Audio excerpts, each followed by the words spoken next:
Hi, and welcome to the second installment of the Musicians In, a weekly show where musicians, songwriters, artists, and music tech people come together to discuss the ins and outs of the industry, much like we would if we were sitting around the campfire. Each week, we'll talk about various issues and share the stories of how we wound up in this crazy world.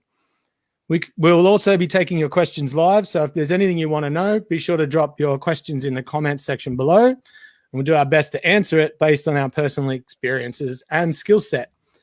So who's in the In tonight? Well, let me welcome to the Musicians In. Tonight, it's a 2-drink minimum with 2 people who don't drink, so I don't know how that's going to work. So please say hello to Nikki, Jadie, and David. Hello. Yeah. Hi. Hello. How are we all doing? We're doing good. Excellent. All right. Awesome. So this is my second attempt at this. So hopefully it will be less clunky than last week. But if it isn't, then it's the guest's fault. So just keep that in mind. All right, I'm going to go around. Yes, I can tell by your silence that the pressure's on. So let's go around, introduce yourself, tell us what you do. Let's start with you, Nikki. Oh, yay. First one, huh? Hi, I'm Nikki Canale. I'm a singer and a graphic designer and photographer and Jill of all trades, I guess, in that respect. I'm a singer. I moved here from Las Vegas about, how many years ago now? 9 years ago. So I was on the Vegas Strip for about 8 years and performed there. And now I'm in Australia. And trying to live it up and sing around for all you all. So it's fun. On the Gold Coast. Yes, I love it. On the Gold Coast. And Jadie, tell us a little bit about yourself. Hello. Well, normally I am performing in a corporate covers band called Planet Groove. But at the moment I am stuck inside with 2 children, which is great. And I am an actor and a musical theatre performer. So I spent 18 months about a year ago touring around the country with Mamma Mia, and I took my whole family on the road, which was very cool. And yeah, I'm like every other actor. You go for a million auditions and you just hope to get one of them. Killer. Yep. And that was the last time we caught up too, when you were in Brisbane touring with Mamma Mia. Yeah, it was. It was good to see you. It had been a long time. I know. And we got a poke bowl, which was my first.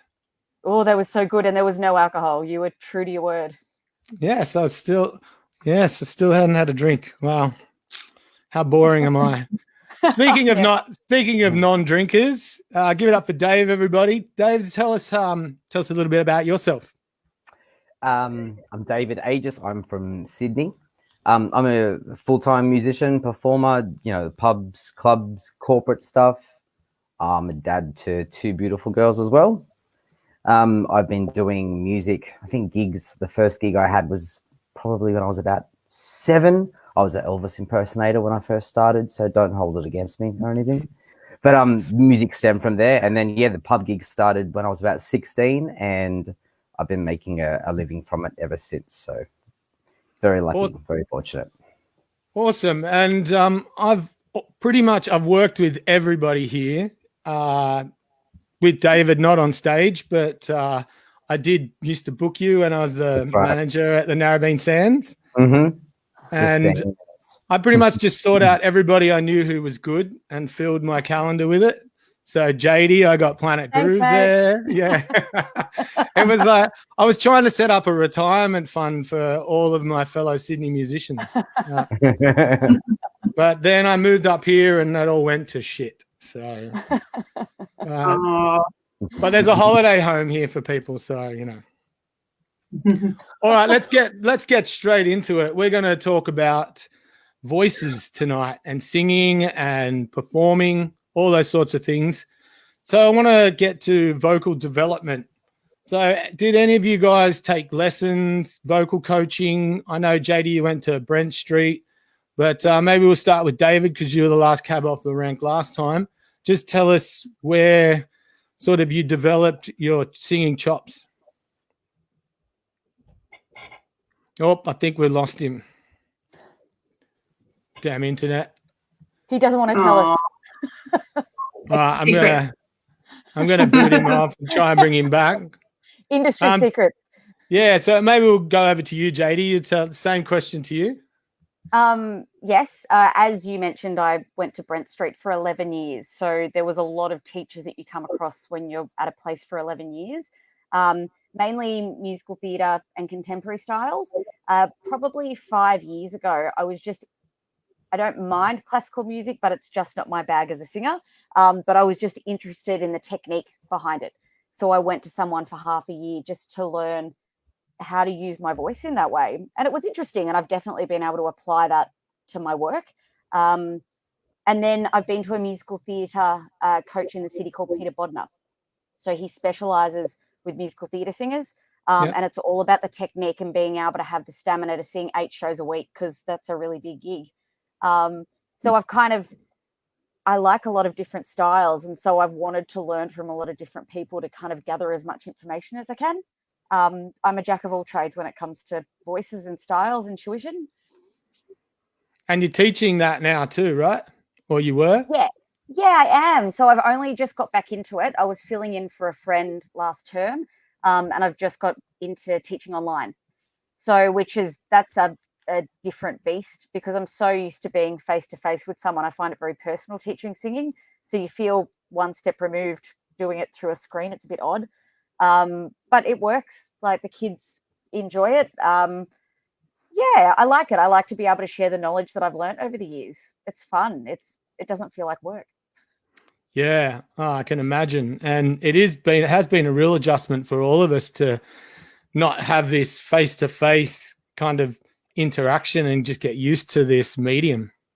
Yeah, it's bizarre, isn't it? Yeah. Okay, Nikki, how about a bit of your singing history and where you got your chops from? Oh, it's really funny. I'm I'm the complete opposite of you, Jadie. So I have no training. All of my training I'm completely organic. My training was 6 years old, 5 years old, riding in a pickup truck with my dad, listening to Creedence and the Eagles and trying to harmonize to him. And that's where it started. And ever since then, I've just always sang. And my first gig, I guess, I was 6 years old, and I sang for my elementary school grade 1. I sang Calendar Girl, Neil Sedaka. Yeah. On stage with everybody. Yeah, it was so funny, because that's one of the songs my dad sang. So I was 6, and that was my first gig thing. And you do the high school choir and things, so you kind of learn, I suppose, like tiny bits of technique and stuff like that in school, in high school and whatnot. But that was really all of it. That was it. It was pretty much me being 19 years old and joining a band. I was like, I want to join a band. And that was it. And I just joined a band. Yeah. Right. And I learned. That's how I learned, because I just always sang. And I always tried to copy who I heard on the radio.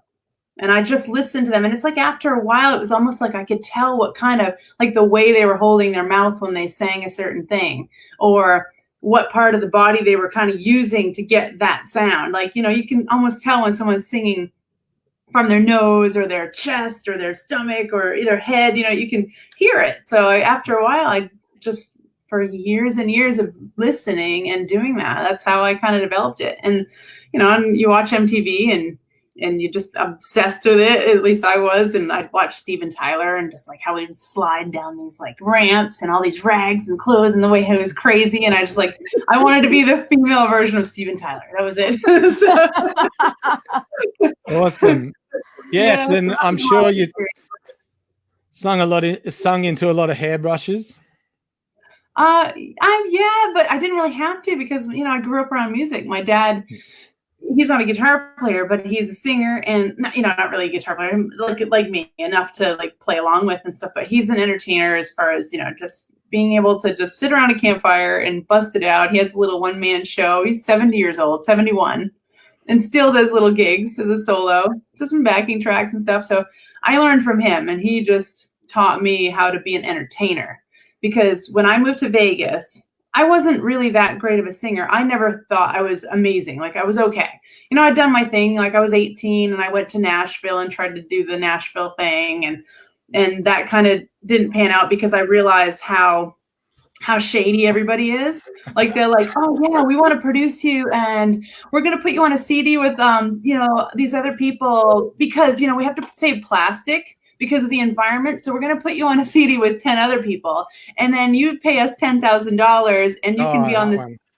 And here's a song that Tammy Wynette wrote and it's going to be for you. And I'm thinking, all right, if I was that good, they'd pay me. And so when I was 18, I realized that. And I was like, okay, I'm not good enough. So I went back home. And then when I was 22, moved to Vegas, and I still knew I wasn't that great of a singer. I was okay. Like I cut the mustard and I could hold a tune, but I was a showman. I tried to entertain and do all the other stuff that I couldn't, to make up for, that. And eventually when you're playing with that high caliber of musicians, it's like you start to just have to be that way and have to bring yourself up to their level.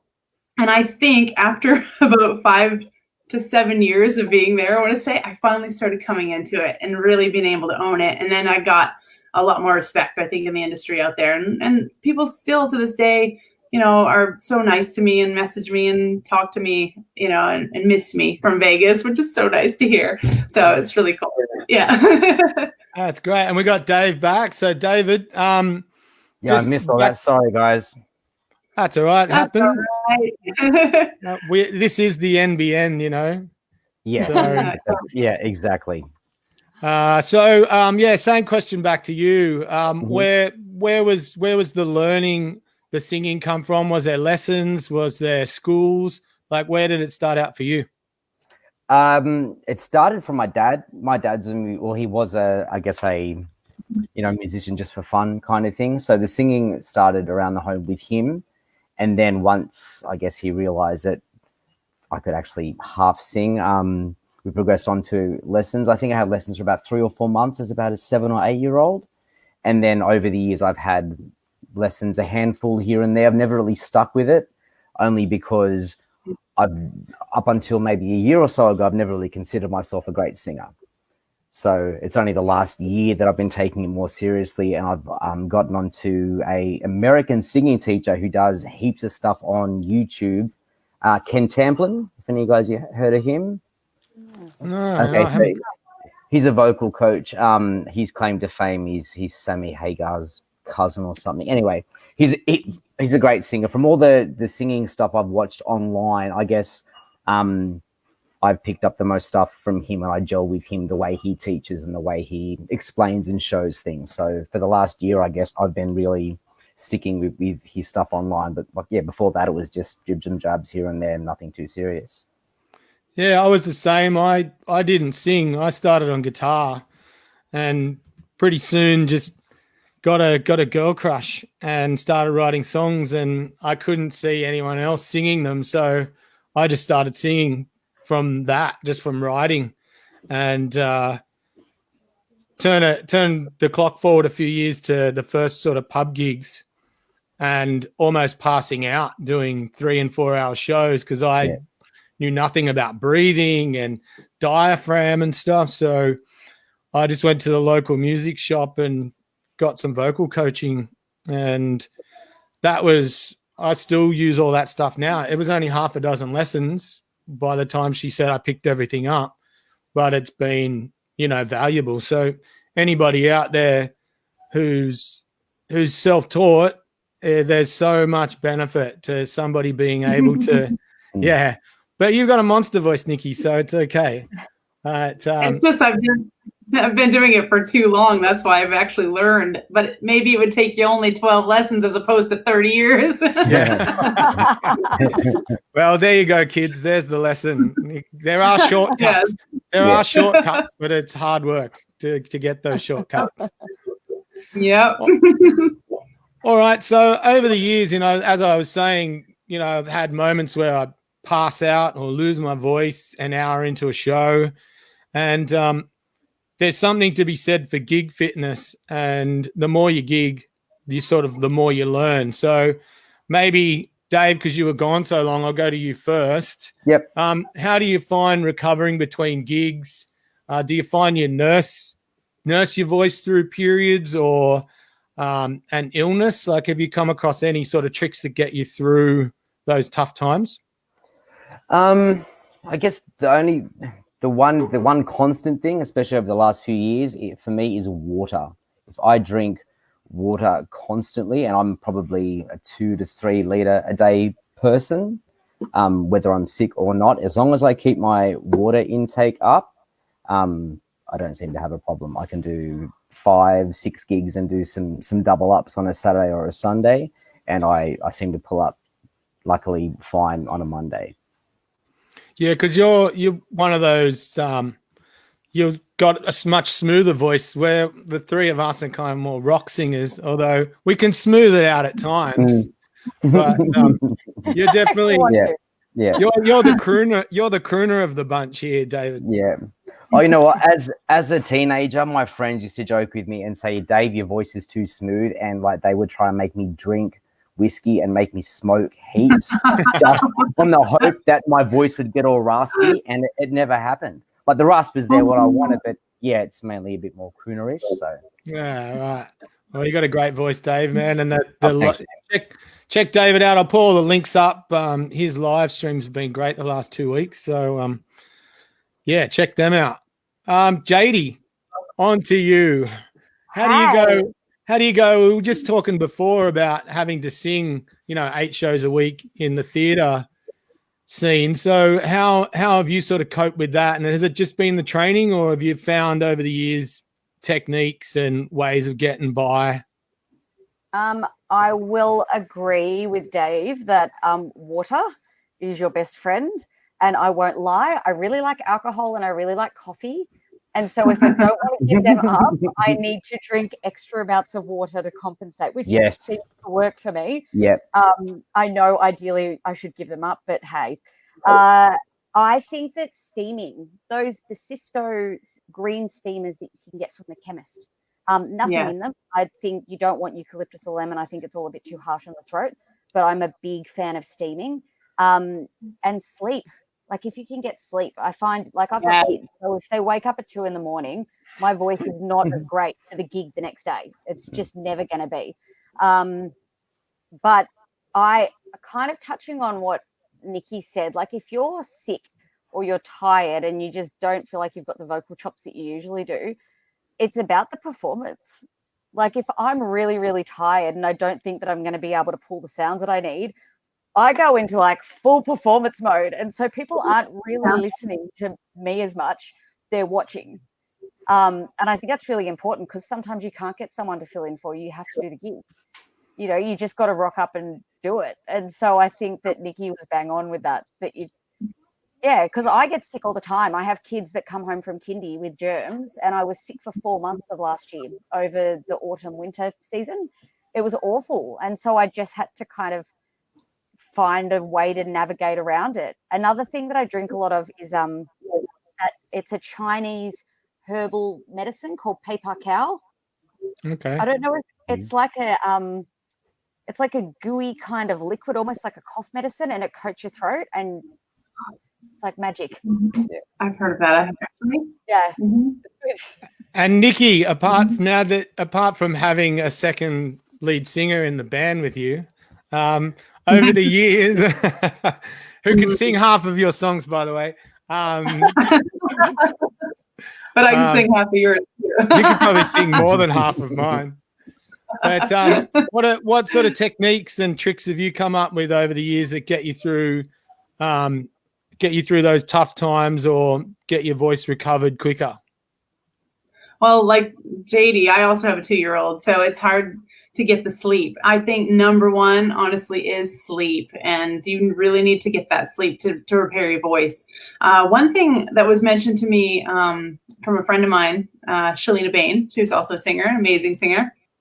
She actually told me about a technique that apparently opera singers use, where after the gig, you drink milk to actually sort of create mucus in the throat, in the vocal cords and whatnot. And it actually helps to sort of put your voice to bed or put your voice to rest. So it actually helps to kind of create that mucus and to sort of soothe everything after a night of rocking out and singing Zeppelin and stuff like that. So actually I've been doing that a lot after gigs, coming home and having a big glass of milk and just sort of letting it just kind of, wash down the Jägermeister.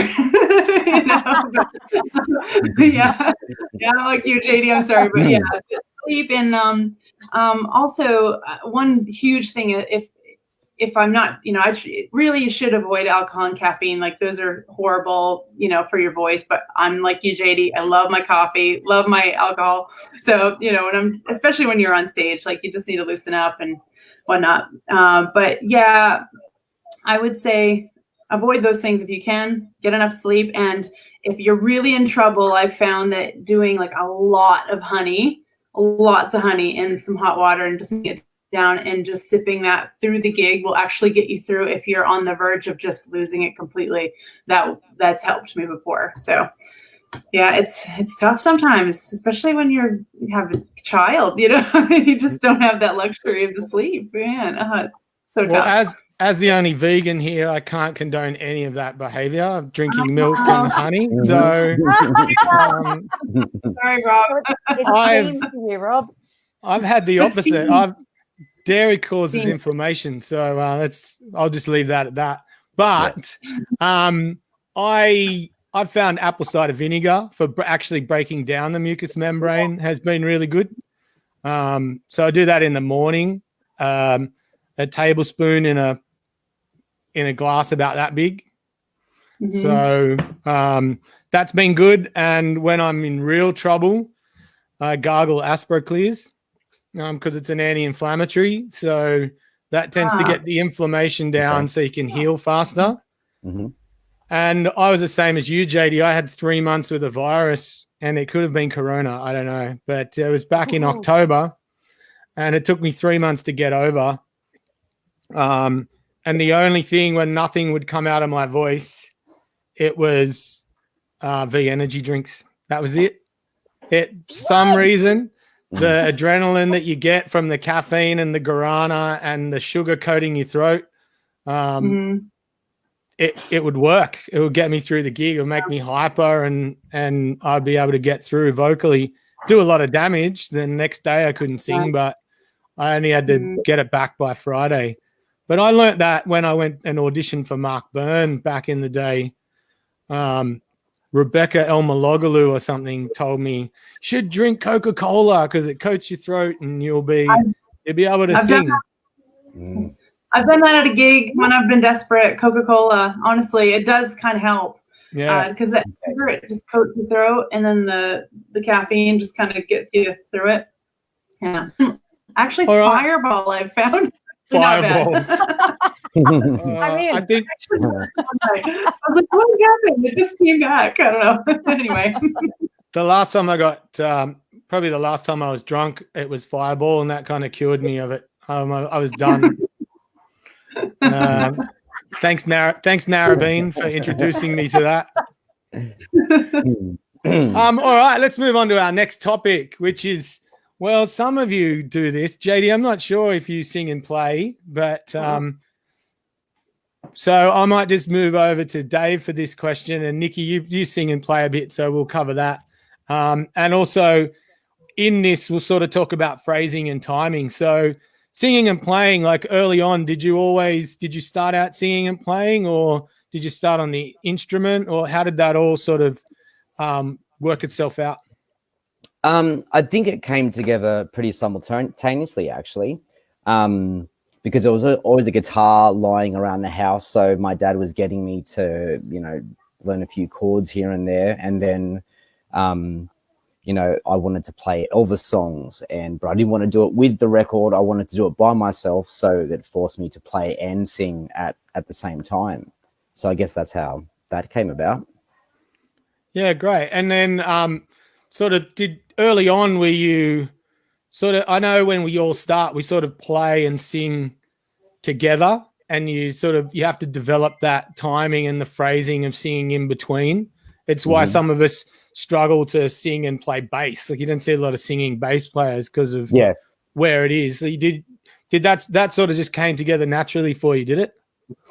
Yeah, pretty much. Like that was a long time ago. I was about 6 or 7 when I started, so I don't really remember if there was any sort of difficulties I had, but yeah, it just sort of progressed and came together. I noticed or sometimes because I play bass, piano, and drums as well. And drumming and singing, forget it.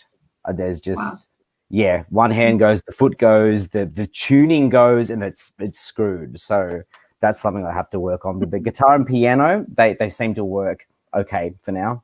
Yeah, right. I've got a singing drummer in the 70s show who's like singing 5 or 6 songs a set now. So we've got 3 lead singers.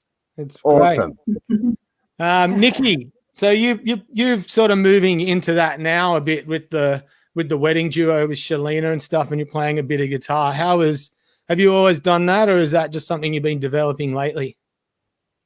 Oh, like I said, I started singing when I could walk. So, but first stage gig at 6. But I'm like David a lot because my dad, you had missed out, I think, David, earlier when we were talking about this, but I grew up with a father that was always playing and singing and always had a guitar in the house and wasn't necessarily professional. You know, when I was growing up, he was before I was born. But yeah, so at about 12, I think it was, I picked up the guitar and he taught me chords. And that from when I was 12 years old, I always had a guitar and would sing around the campfire. I was like his opening act for the campfire sessions. So, you know, I would come up and sing my little songs, and then it was Dad to finish up the night. It kind of still is like that to this day. But yeah, that's how it started. And then back in a long time ago, I had married a keyboard player from my first band, and so he taught me a little bit, you know, on the keys. So I know a little bit of how to play keys, but I'm literally just all ear. I don't know. Like if you're like, oh, play a D on the keyboard, I'm like, I don't know what that is. Like on guitar, I'm okay. Like I know the main chords, but if you're like B major 7th, I'm like, what? I don't know. Yeah, whatever. But I'm a bit like that too. Yeah, and then so I just kind of backed myself, you know, as I grew up. I've never been a really good guitar player because it was just never a passion for me to learn it.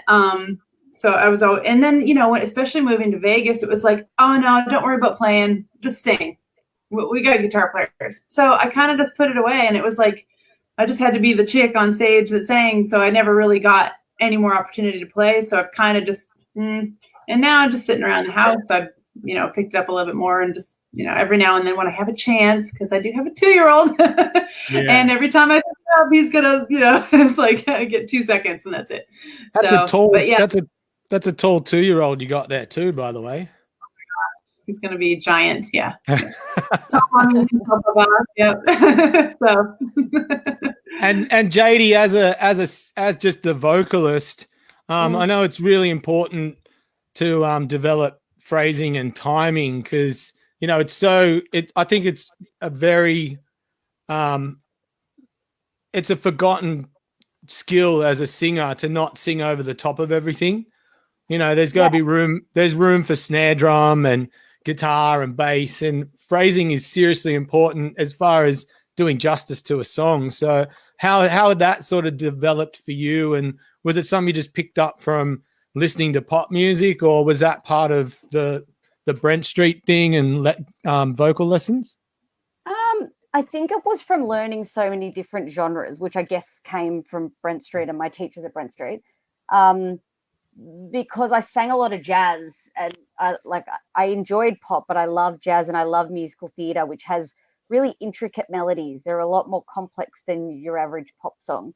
And they naturally have room to breathe more than a pop song that just kind of has to churn along. So I think learning those 2 genres probably helped me a lot. And then it's just the experience of playing with different bands. You know, every band that you play with, the guitarist has a slightly different style for playing the same song. And so you can improvise with them, and you start to learn how to change your timing up to match what they're doing. Like I think sometimes singers forget that they're part of the band, like they're not just the singer standing up the front. Like your voice is part of the instruments, and that we all have to try and blend, and all the instruments take their turn of having the lead, I guess. And that's why I think phrasing and timing is really important. But yeah, it's practice. And let's stick with you, Jadie, and as far as harmonies go, because I could never do harmonies. I was the worst harmonizing singer known to man. And that was mostly because my brother and I were co-lead singers, but we never really sang harmonies. Someone would sing lead and then have a rest, and my brother would sing lead. And until I was in that band Rock Dot Now, there was no harmonies in any band I sang in. And it was a real sort of learning curve for me, but it came from hearing people like you and Bron singing harmonies then it instantly clicked. No matter how much I sat and tried to practice and listen, it was actually in the gig situation and hearing how you harmonized with me that gave me the skills to harmonize. So was that something that you were taught? Was there much emphasis and put on that? Yeah, because I was in a trio and I wanted to be a pop star when I was 15. And so we all, like, I didn't come up in a muso world. I didn't come up learning instruments. I wish I had because my guitar playing is appalling. It was a performance-based singing. So it was always dancing and singing. And so there was a lot of emphasis on harmonies. When you do musical theatre, there's a high expectation of you being exceptional at harmonies. So yeah, I have Brent Street to thank for that, because our teachers taught us everything there is to know about harmonies, and I just think it lifts a sound. Like there's definitely the risk of over harmonizing. Like I've been in bands where every single note is harmonized. So whoa, Nelly, like pull it back a bit. But they're needed. Like I think they breathe life into a song. It's even if someone's got the most exquisite tone to their voice, if you've got a beautiful third underneath backing them up, like it's always going to make the song sound a little bit more special. But I love it is, it's again that timing and phrasing. It's where you put it is for the most effect. You know, the difference between, I'm just talking cover bands out there, but the difference between a good band and a bad band is the harmonies. You know, it's just that's the icing on the cake. And when you say you can use it too much, there's some soloists out there that never turn that damn pedal off. And I think it's the most frustrating sound I've ever heard in my life. Yeah. How about you, Dave? Because like you play solo a lot and you occasionally do the band thing, but how do you go when you got to slot in and sing harmonies? Is that just a natural skill that you've got, or do you have to work on it? I think it's pretty natural for me. I was introduced, from what I can remember, with harmonies with just the bands that I used to listen to as a kid, like the Bee Gees and the Eagles and bands like that. So I've always been used to hearing those layered, stacked on vocals a lot. So, and then I guess from there, once I grasped the harmonies, and later on I learnt exactly what they were. So I know, if someone says you're doing a third above or a fifth below, I know, excuse me, what to go to. So. Yeah, I've got none of that. I can just hear a harmony, and it's probably not the right one, but it works. As long as it works. And Nikki, how about you? Like the Vegas thing, was there a lot of harmonizing there? Yeah, I mean, to a point. I mean, the devil's in the details. That's what pushes you to be that next level. So, and I'm like you, David, growing up with the Eagles and things, those were the songs that I heard. And so that's how I learned how to sing harmonies. And with my dad singing, his vocal range was a lot lower, so I could never sing the same thing he did. So I always picked a harmony. And from the childhood, it was like, I almost felt like I got into like a little track and I could just follow that track. I don't even know what harmony I would be singing, but it seemed to blend. And that was it. And then in Vegas, so when we did rehearsals for things, we're singing songs like Love in an Elevator, for instance. There's like 4 harmonies that we had to do on that, or, some stuff by The Who, Who Are You, and all those things. So we would pick out, the harmonies and have to do those. And it needed to be legit. There was no track. So yeah, it was highly important. And it's right now I'm in a Fleetwood Mac tribute band called Dreams, and we do vocal rehearsals for harmonies. I mean, Fleetwood Mac is huge when it comes to harmonies. So you have to have all those little bits and pieces, it just brings it all together, and that's what takes it, to that next level. It makes it special. And here's a tip for any rock and rollers out there: full voice harmonies from men, they just blend way better than sitting on a falsetto trying to blend harmonies. So that's just a tip for rock singers out there. We got a question here from Jake and the Murdochs there. What do I mean about a pedal? Oh, okay. So have you used one of these, David? I've got one and I've played with it at home, but never used it as a gig. Yeah. So basically it's a pedal you plug your microphone into, and when you sing, you can select it to recreate a harmony, like a third or a fifth or whatever below or above, and double the voice as you sing. But you really want to have perfect pitch for that sort of thing, because it can get very glitchy. For anyone who's worked with auto-tune, you can hassle auto-tune all you want, but if you're still not close enough to the note, you'll sound like T-Pain all day long. All right, now sorry, Nikki, go ahead. I was like, I'm myself doing a duo, because the guitar player in one of the duos I was in didn't sing, so we needed to, fill in those parts. And but it was like plugged into his guitar, so if his guitar was out of tune, that's when that would also go out of tune. So you had to be really careful, and you have to use it sparingly. You can't leave anything on, come on. It's horrible. All right, so we're going to move on to tools. So tools as singers are like these things: microphones, and okay. these. Yeah, I didn't have it. Wait, no, I'm not going to do that. And these things, and I don't know if you can see those things, speakers. So anyway, I don't have anything to hide. I can move the camera around. There's no dead bodies buried here. So, mic technique. Who wants to take this one? How do you hold a microphone? Do you hold it like this and go and sing like this? Yes, that's the right way. Yep, that's the one. That's right. If you're Fred Durst douchebag, you hold it like this. But no, that's a sound guy's worst nightmare, right? Yeah. And also will do damage to your ears. So, like this is good. Somewhere there. Excellent demonstration. Maybe. I agree. Yeah, absolutely. It could go all the way down if you want, but anywhere in the black area is good, folks. So stay away from the end. That's right. Again, I'm gonna let that go through to the keeper, and let's talk stage monitoring. So let's start with you, David. Do you use ears and monitors, and what's sort of been the learning curve for you going between the two, and what do you prefer? Okay, I've only started with in-ears the last probably 3 or 4 months at home. Still haven't had the chance to take them out to gigs as yet.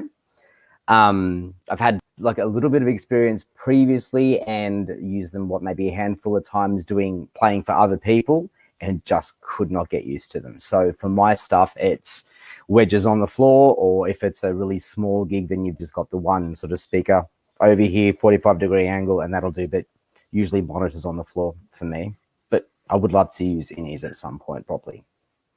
Great. And Jadie, what about you? I love in-ears if I'm talking about the health of my voice, because if I'm wearing them, I can gig every single night of the week. You just don't lose your voice with those things, but I hate them because I feel so removed from the rest of the band. I never feel like I'm actually a part of what's going on stage. I've played around with them a bit with like having one completely out or one half out or both of them half out, and I've never found a good balance. So if I know I've got lots of gigs coming up, I'm happy to use them because we need to get through the gigs. But I'm not a fan. I just like my monitors to be up loud, and I'm so deaf from all the gigs that I've done.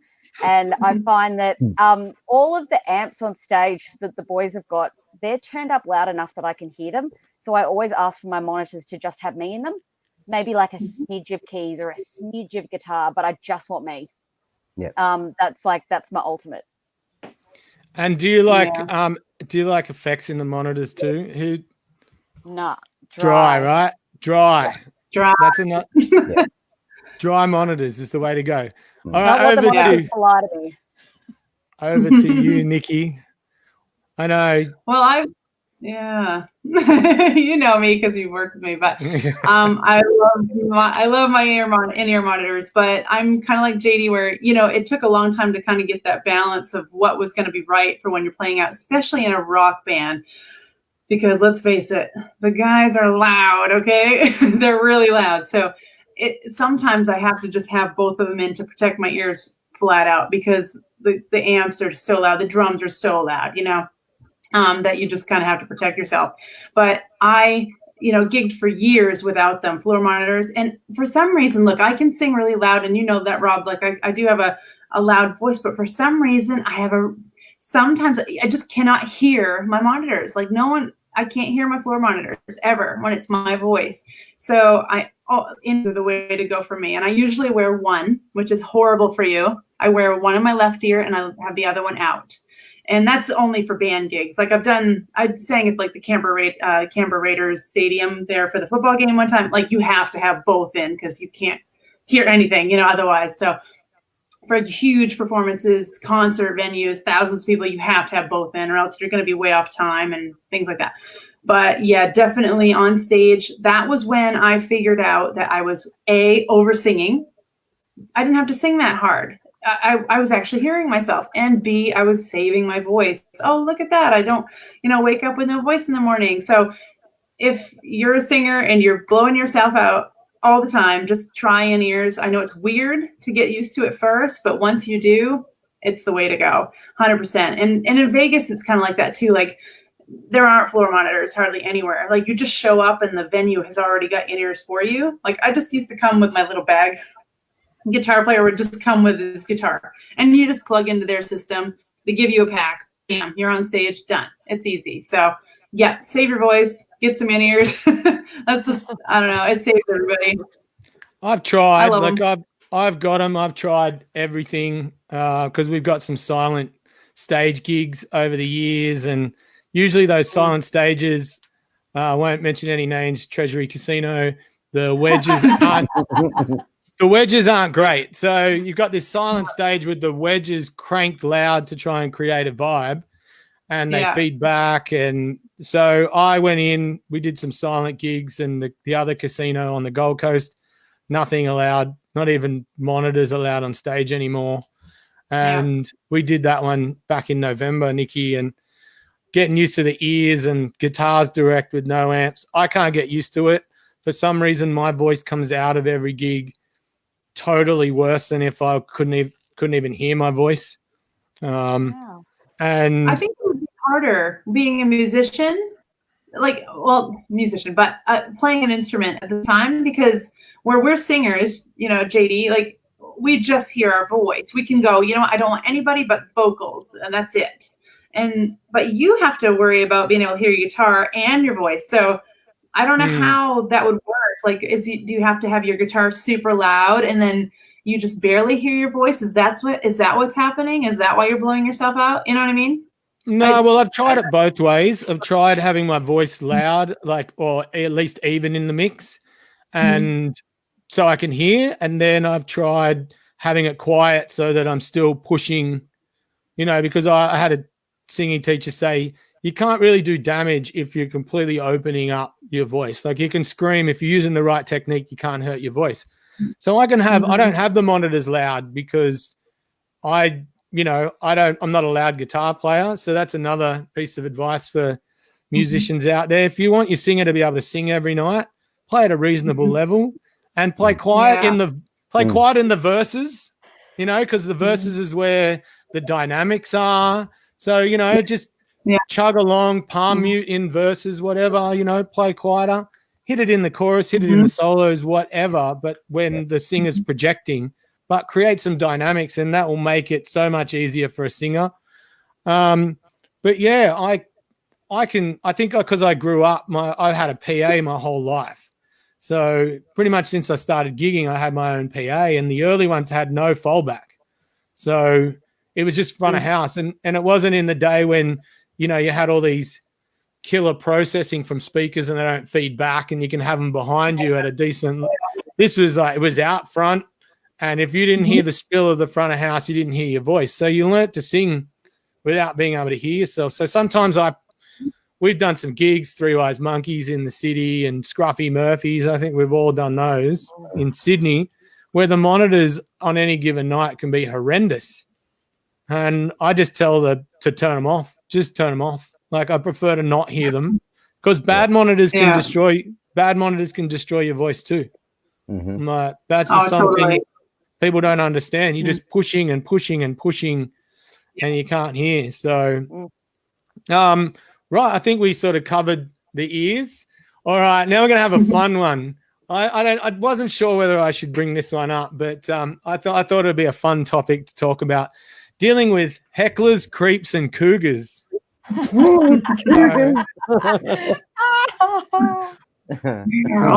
don't want to pigeonhole anybody. If you fall into any of those three categories, I don't think they're here. We don't know any creeps, cougars, or hecklers. So this is just advice for people out there who may need to deal with them at a time. So, Jadie, maybe you've got some stories where you've been in not such a great situation and how you dealt with it. Yeah, heaps. Oh my God, the venues that we've played at. Like, look, it depends what you find offensive. Like, there's a guy at, I think it's Rudy Hill RSL, who stands right at the front of the stage and does this very awkward pelvic grind in time with the music and stares at you. And I noticed that other singers up on stage have gone, that's a bit too much, whereas I found it really amusing and I joined in with the pelvic grinding, and so we had a great time. So like hecklers that are actually giving you a hard time and screaming at you, I will often invite them up on stage to play the next song, and they often walk away if I offer to do that, because I know that they're not going to be able to get up and play the next song. And I wrote one down. There was a guy once, I've got so many stories. There was a guy once that was heckling me and saying that I needed to pull my top down further, and he was just being revolting. And so the next song, I sang the whole song to him. And as the song went on, I started walking off the stage, and it was like I was serenading him. And he was so embarrassed and he was so mortified at the whole situation that he just kind of turned around and put his drink down and walked out. Because he was awful. Like, he was just a dirty, sexist person. And he deserved that. He deserved to feel really awkward for about 3.5 minutes, and I got great enjoyment out of it. So I prefer reverse psychology, because I used to try and tell them to just get out, and it doesn't work because they're drunk. So it's better to kind of make them feel a little bit awkward. That's my tactic anyway. Some great advice there. How about you, Dave? You're a beautiful man. You've probably had some problems. A few problems here and there. More from blokes than females, funnily enough.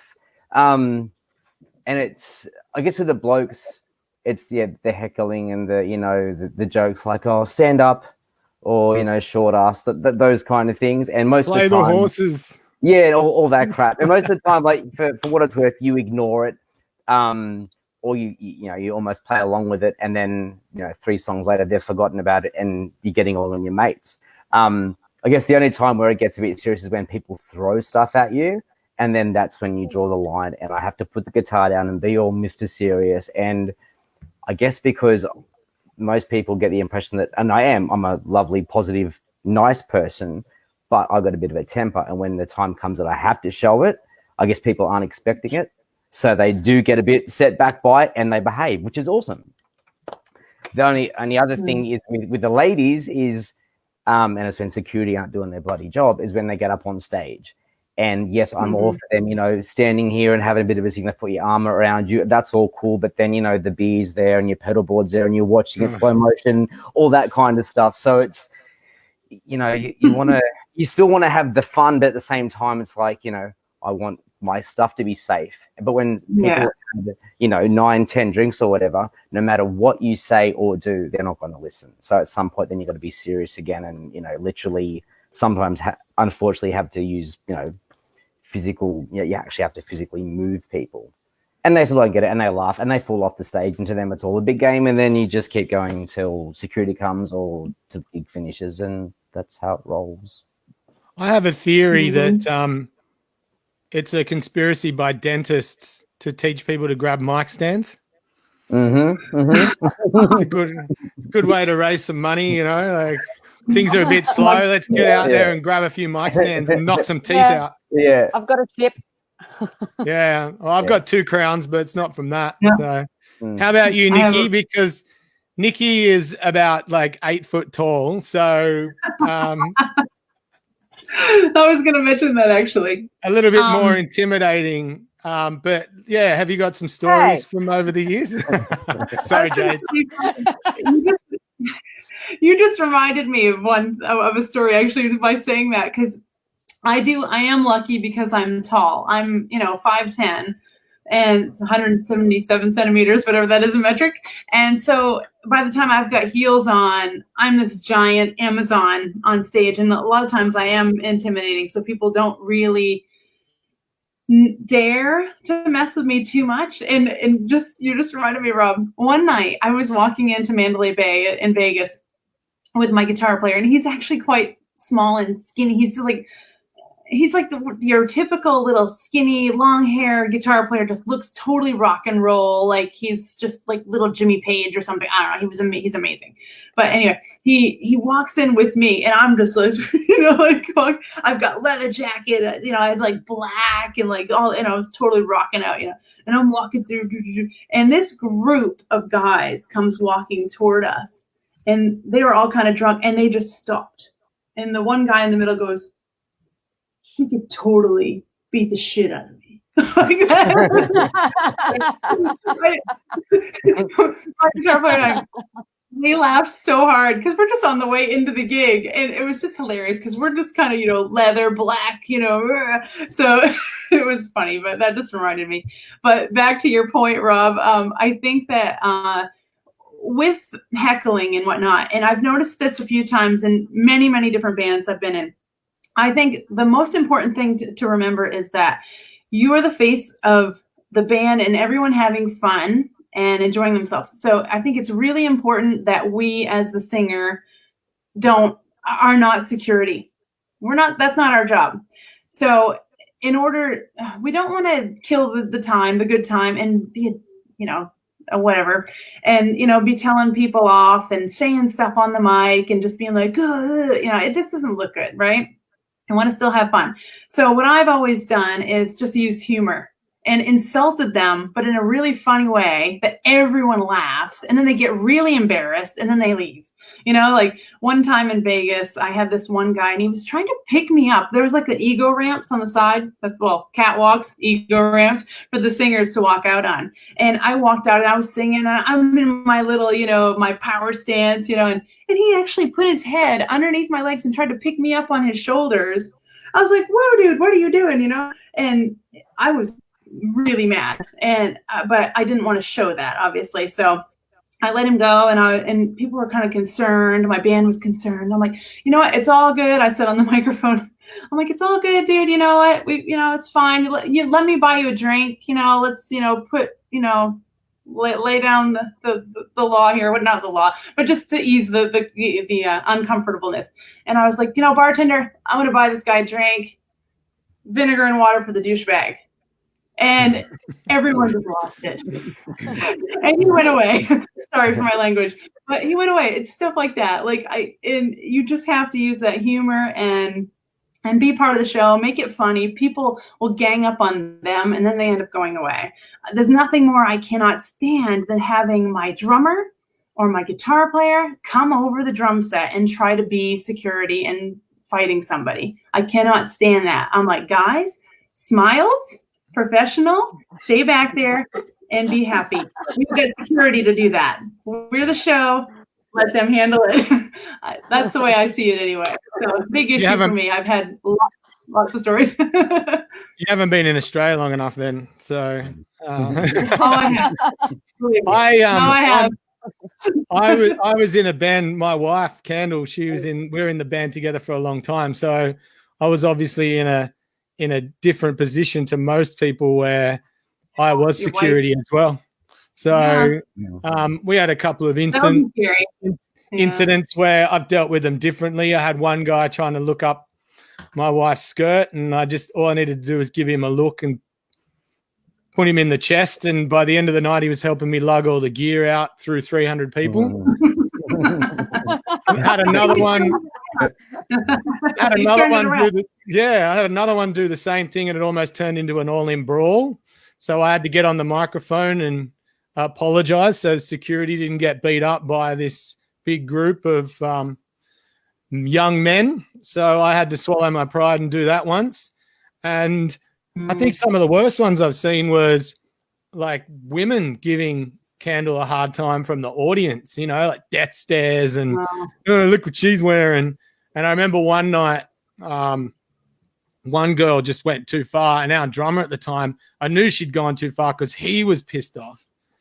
And I just got on the mic in between the middle of a song and just said, all the single guys, put your hands in the air. And then I said, see this blonde girl down the front? She's up for it tonight. So everybody should come down and dance with her. And that's the way they handle it. That got rid of them pretty quickly. So, and we had a great night. But how do you we've all dealt with the constant play K-San, play the horses, play Brown Eyed Girl. I know, Nikki, you were in a live by request band, so you're maybe not the best person to answer this question, but you do handle things with humor and smiles up front. But surely there's been times where someone has just gone, they've asked for the Gambler 10 too many times or something, For me, I guess my short answer generally is I'll say, you know what? Yes, Axl Rose, I can totally do that. And then I'll just go, and this was his favorite song, and I'll play something completely different. Like I just consider what? Yeah. This is where ears come in. You're like, yeah. I have you. This is where ears are also beneficial. So, but yeah, I mean, at the end of the day, we are paid to entertain the punters, you guys call them. So you have to kind of, in a way, give them what they want. But I'm not going to do horses twice in a night or any song twice in a night. I do not do repeats. That's just my rule. Yeah. So yeah, and then whenever they go, oh, but come on, I go, you know what? The first rule in showbiz, always leave them wanting more. And we always just, we'll play it again tomorrow. I guarantee. Tomorrow night, come on back, we'll play it again for you. So I think, you just have to pick your battles. That's all. One of my favorites is when someone has a stupid request. Okay, they're not stupid requests. They're just not good. Then I go, this guy wants some Justin Bieber. Like, no one here wants to hear Bieber. Or just pick some like really horrible artist that everybody hates and go, sorry, mate, we don't play any, Nana Muscuri or something, Yeah. And just embarrass them and have a laugh. But that always works. How about you, Dave? Because can I cut in real quick? Yeah, sorry, of course. before I forget, I just remembered something that was really beneficial about being in Vegas because I was in an all request band and we got tips all the time. This was great. Okay. So if someone would give you like $20, they're like, oh, play, Piano Man or whatever it is. You'd start playing it and you're like, oh God, I got to play this song again. Then halfway through, you're like, who will give me $20 to stop playing this song? And then let the audience do it for you. And it was hilarious. Someone would come out and be like, 20 right here, stop playing that song. We're like, okay, sorry, I had to stop. So there you go. That's the way to do it. Well, thankfully, I get to hide behind a 70s show, so I don't get a lot of those. But you're there on your own a lot, Dave, like playing solo, and they expect you to be a human jukebox. So how do you sort of deal with those issues? I'm pretty good with requests. I think the issue I have sometimes is when people ask for horses or like Wonderwall first song of the night. And you're like, it's like blowing the load straight away. Like, let us get into the gig first, and then we'll get to those really cool songs. That's the issue I have with that stuff. But like, I do occasionally duo work with my brother, and we'll get to a point in the set where we know someone's going to ask for Wonderwall, and I just have to give him that look, and he knows that Wonderwall's going to be the next song. Yeah, right. Yeah. No, I prefer to do it first. Then I don't have to play it later. It's great. Yeah. And Jadie, how about you?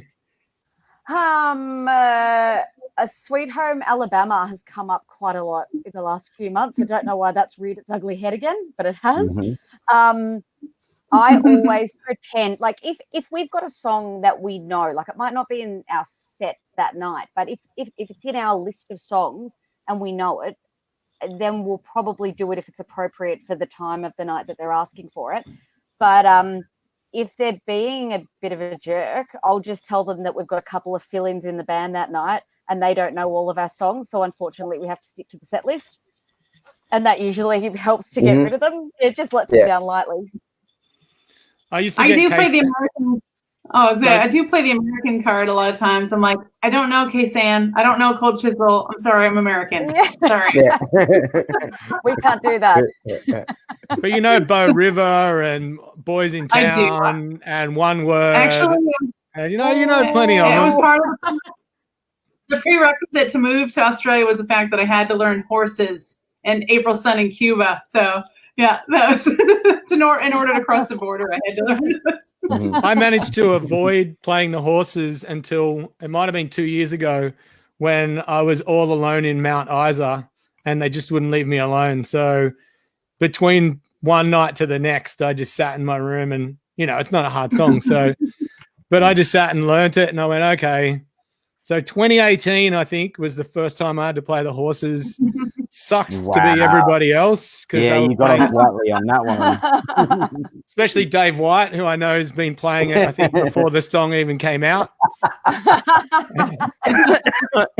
Yep. It's really funny, the transition of the songs that have come up, too. Like, I remember when I first started out, it was always Mustang Sally and Brown Eyed Girl. Like, those songs. And then it kind of, as you get older, then it was Sweet Child of Mine and Living on a Prayer. Although those have stuck. Those are always requested. But as you get older, I haven't had one person request Mustang Sally in 5 years, I think. It's amazing. We still get Summer of '69 and Brown Eyed Girl and all those. It's insane, but sometimes we don't know where it comes from. Like, I know all you youngsters, I'm 44, but birthday. What? So did you. A bit out of touch. So I have no idea. I know the horses, some TV commercial brought it back. But then one night we're just playing Eagle Rock and all of a sudden guys are taking their pants off. Where the hell did that come from? Oh, yes. And at a wedding during the Me Too movement, there's 20 guys surrounding the bride with their pants around their ankles. That just doesn't make sense to me. I don't know about this. I've never, I saw this once and I'm like, what is happening? It's Australia. What are you doing? So I don't know Eagle Rock. It's like, if anybody knows where that came from, fill us in. I heard it came from a university, viral video or something, but I've not seen it. So, all right, a video called Eagle Drop. I think if you watch the guys doing it online, I think it's called Eagle Drop. Eagle Drop, that's the one. Yeah. Right. That's even more disturbing. What happened to wave your hands in the air like you just don't care? With more innocent times back in the day. All right, we're going to wrap up shortly. We're going to do one more question, and I'm going to go lightning round. I got to keep pointing this way and then down and around. You got to point the opposite way. I'm getting good at this. All right, so. Rob, what? I got to go that way. It's like the Brady Bunch. What the? All right. So for anyone listening who's may not have heard of somebody that you're absolutely, loving on at the moment, or a song or an album, it doesn't have to be new. It can be old, but something that maybe vocally or songwriter-wise slipped under the majority of people's radar. So is there anything you can sort of tell people, go out, check this out, after, not until we click end broadcast, but once we end broadcast, go and check this out. So let's go, Dave. You first, man. Okay. Her name is Mary Spender. She's an English singer-songwriter, and I only heard of her probably 6 months ago on YouTube doing some guitar demonstration stuff. Then sort of looked a bit more into it, and I just think she's an incredible singer, songwriter, guitarist. I love her stuff. So yeah, Mary Spender. Yeah, her channel's great for budding guitar players, and she's doing a lot for encouraging females to get into playing guitar too, which is great. Yeah. Jadie? It's from 2007. His name is Paolo Nutini. I don't know how many people know of him.